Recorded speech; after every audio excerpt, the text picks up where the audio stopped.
안녕하십니까.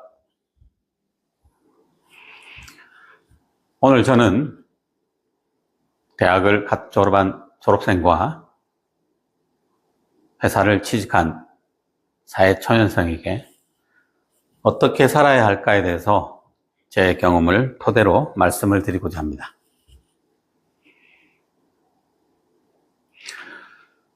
우선 제 소개를 드리겠습니다. 저는 대학 다닐 때 바이오를 전공했습니다. 생화학과를 졸업했습니다. 생화학 하면 다들 좀 생소해 하시는데요. 어떤 분들은 북한의 생화학 무기를 생각하시고, 어떤 분들은 꽃 만드는 학과 아닌가 이런 말씀도 하시는데, 그건 아니고요. 생명 현상을 과학적으로 규명하는 매력적인 학문입니다. 하지만 저는 직장 생활은 10년 동안 외국계 IT 회사에서 근무를 했습니다. 그 이후에 36살에 창업을 해서 지금은 나무기술이라는 회사를 경영하고 있습니다. 제가 오늘 여러분들께 드릴 말씀은 제가 지금 하고 있는 일인 IT 관련된 일도 아니고 제가 전공했던 바이오에 관련된 이야기도 아닙니다.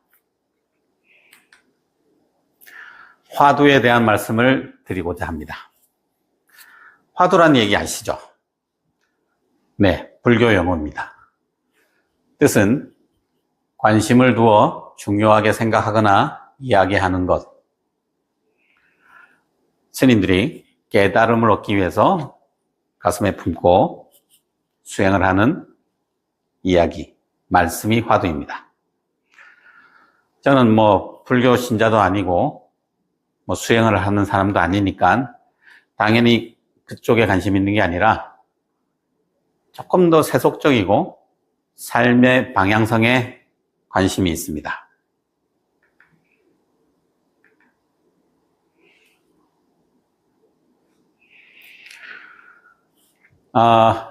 여러분들도 꿈이 있으셨죠?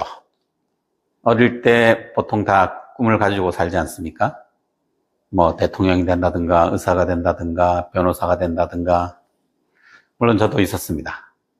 하지만 지금 생각해 보면 그 꿈이란 게 제가 꾼 게 아니라 부모님들, 선생님들, 그 사회에서 요구하는 것들, 예를 들어 돈을 잘 벌 수 있다든가, 안정적으로 이렇게 직장 생활을 하고 인생을 살 수 있는 그런 직업, 전문직 포함해서 얻고자 하는 꿈을 꿨던 것 같습니다.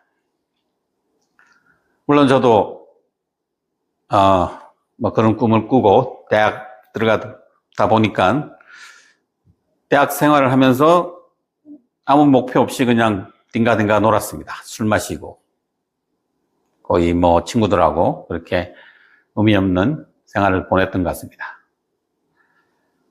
그렇게 지내다 보니까 졸업할 때쯤 되니까 학점도 처참하고 삶의 목표를 상실한 거죠. 그래서 제가 원치 않는 직장 생활을 시작하게 되었습니다.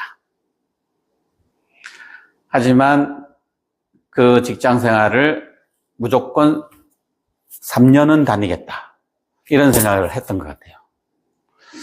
그런데 그 생각을 지키기 위해서는 제 나름대로 뭔가가 있어야 했습니다. 그래서 품게 된 게 화두고, 제 인생의 첫 번째 화두가 낭중지추입니다. 낭중지추란 말씀 처음 들어보신 분도 있겠지만 말 그대로 주머니 속에 송곳이라는 얘기입니다. 주머니 속에 송곳은 넣어놓으면 어떻게 돼요? 삐져나오겠죠? 그래서 제가 그 시절에 나는 주머니 속에 송곳이다. 그러니 지금은 주머니 속에 이렇게 감춰져 있더라도 언젠가는 나를 알아봐주고 내 재능을 꽃피울 날이 있을 거다. 이런 마음가짐으로 살게 해줬던 화두였습니다.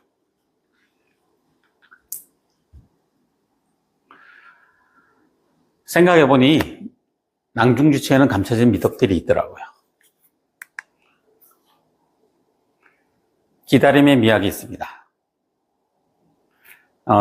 사람마다 때가 있는 것 같아요. 그때는 사회초년 때 제가 회사 생활할 때는 저는 제 때가 아니었던 것 같습니다.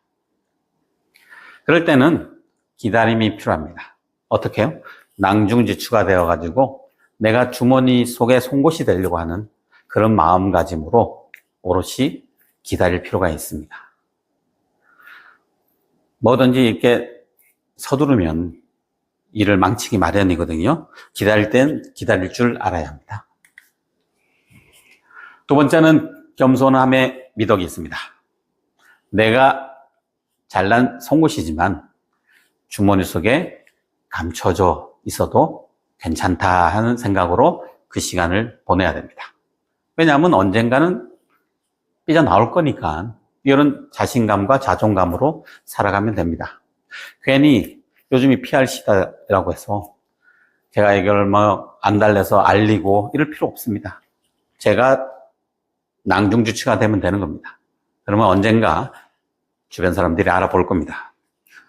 저는 그 시절에 기다림의 미학과 겸손함의 미학을 가지고 낭중지추의 삶을 살았던 것 같습니다. 그 이후에 제 인생의 화두들입니다. 제 인생의 고비고비마다 저와 함께 했던 화두들인데요. 일체유심조, 모든 것은 마음먹기에 달렸다. 할개 언용우도, 소 잡는 칼을 닭 잡는 데 쓰지 마라. 등등 여러 화두들이 제 일생을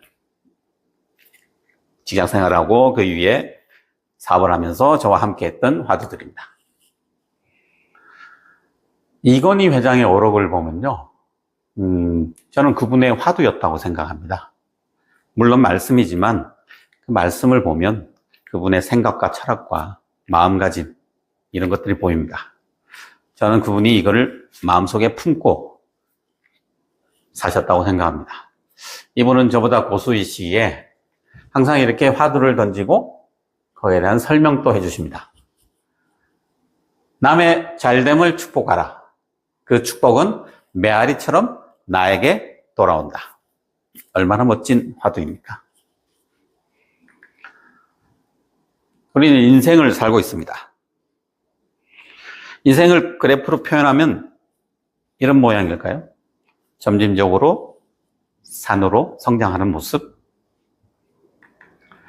저는 인생을 그래프로 표현하면 이렇게 계단을 밟는 모습이라고 생각합니다.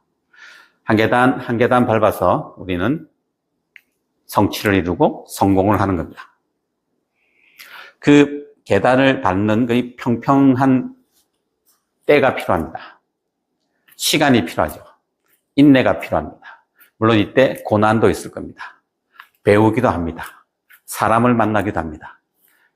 이런 것들이 다 어울려서 그 시기를 지나면 우리는 한 계단 성장하는 것 같습니다.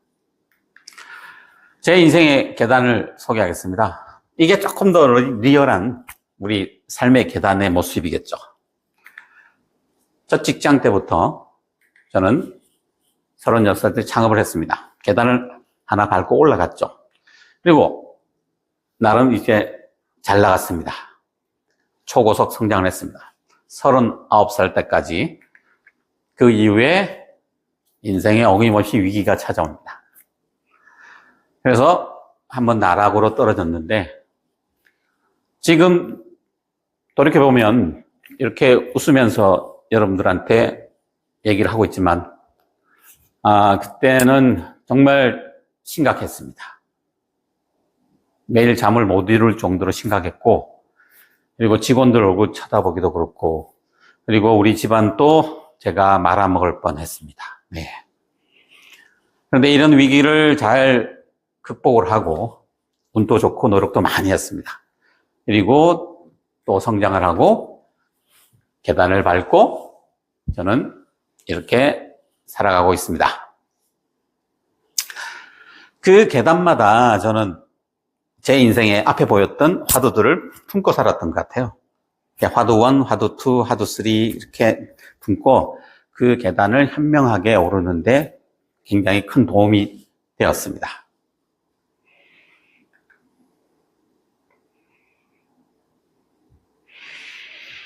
여러분, 어느 시인이 지구별 여행자라는 얘기를 했습니다. 네, 우리는 지구별을 여행하는 여행자일지 모르겠습니다. 인생의 정답을 얘기하면